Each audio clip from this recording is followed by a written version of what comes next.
Today on Clearing the Clutter Inside and Out, we are talking about focusing on how to make our priorities happen by creating manageable steps. Do you have amazing ideas and when it comes to executing them, you fall apart? Does looking at your to-do list and all you need to accomplish leave you feeling overwhelmed? Are you looking at the same dreams every year and failing to make them happen? Let's continue our month as we focus on getting clear this year in 2017.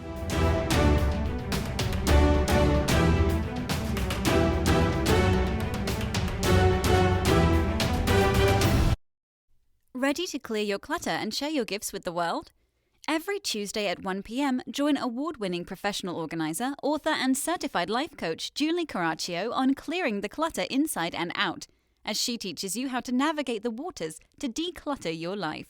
Julie Coraccio destroys the box and examines clutter in all areas: physical, mental, emotional, spiritual, energetic, relationships, health, finances, and more.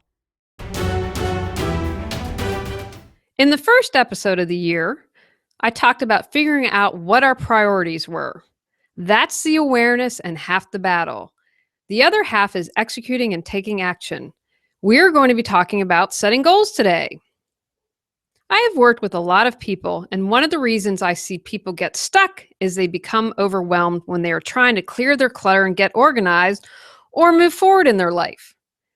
They look at what needs to be accomplished, clearing out the clutter of the home, or taking other steps and clear the clutter in their life, and become paralyzed because there is so much to do. The key is to break it down into manageable steps. I recommend this all the time and had to take my own advice recently. I'm writing some books and was overwhelmed. I thought for a moment and said, what am I doing? All I need to do is break it down into easy to execute steps and I'll have it done. What's really interesting is that when I did this, I accomplished a lot more in less time. I set a teeny, manageable daily goal. Write 10 questions for your book. Because I took the pressure off to complete the whole thing, more often than not, I could surpass each goal. So I would write 15 questions and finish my book more quickly. Here are some things to think about when goal setting. Get motivated. You want to make sure that you're clear on what is important, because if you aren't motivated to accomplish your goals, there's a slim chance it'll happen. This isn't a race. If you need to go back to clarifying your priorities, do that. The podcast will be there. Being clear on your priorities will support you to remain motivated. Put it in writing. The physical act of writing a goal makes it real. Don't try to remember all you need to do. Our minds aren't made for remembering. They're meant to be creative and solve problems. Have a to-do list to work from that is broken down into manageable steps.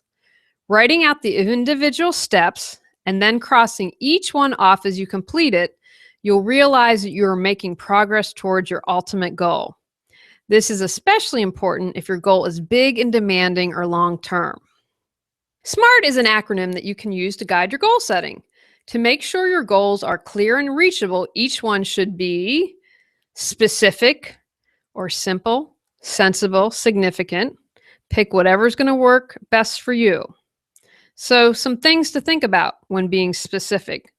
What do I want to accomplish? Why is this goal important? What resources or limits are involved?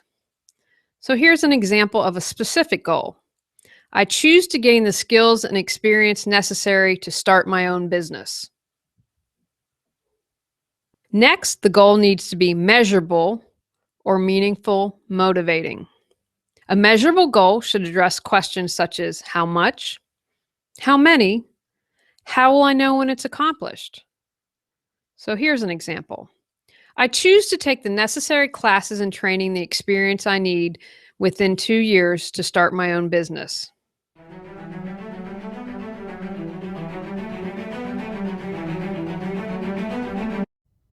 Paid late fees because you can't find your bills? Child miss out on a field trip because of a lost permission slip? Missing out on reimbursements because you can't find your receipts? Go to reawakenyourbrilliance.com to learn how Julie Coraccio can assist you.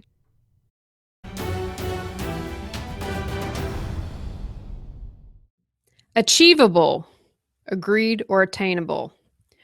Your goal also needs to be realistic and attainable. Stretch your abilities, but make sure it's doable. Things to think about. How can I accomplish this goal? How realistic is the goal based on other constraints, such as available time? So here's something that I came up with. I choose to quit playing basketball so I can spend the time on coursework and cut down on my weekly Starbucks to have money for classes. I will also look into grants and loans. Relevant or reasonable, realistic and resourced, or results-based. Can you answer yes to these questions? Does this seem worthwhile? Is this the right time? Is it applicable for my finances? So as an example, you might want to start your own business, but is it the right time to undertake the required training? Have you considered your spouse's goals if you're married? Or for example, if you want to start a family, would you have time to complete your classes to start your own business? And finally, time-bound or time-based, time-limited, time-cost limited, timely, time-sensitive. A time-bound goal will usually answer these questions. When?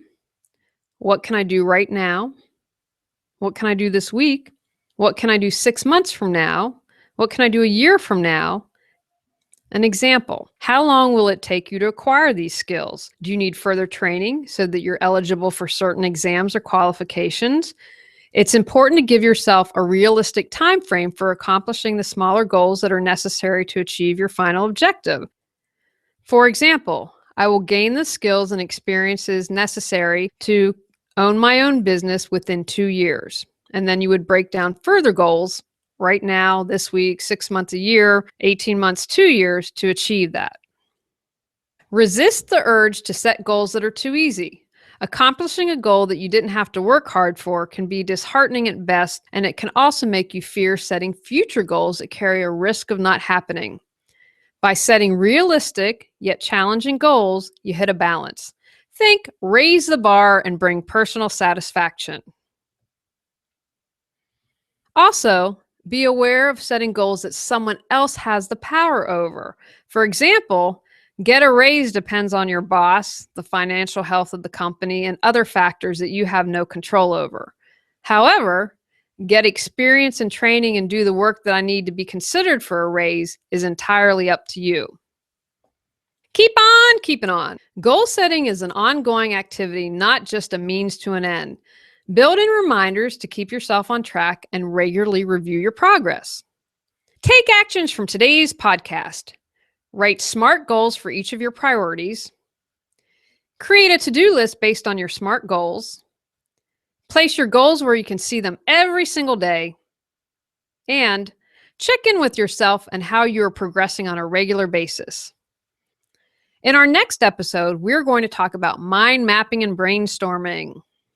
Go out, clear the clutter to create the life you choose, deserve, and desire. Ready to live a more joyful and fulfilling life?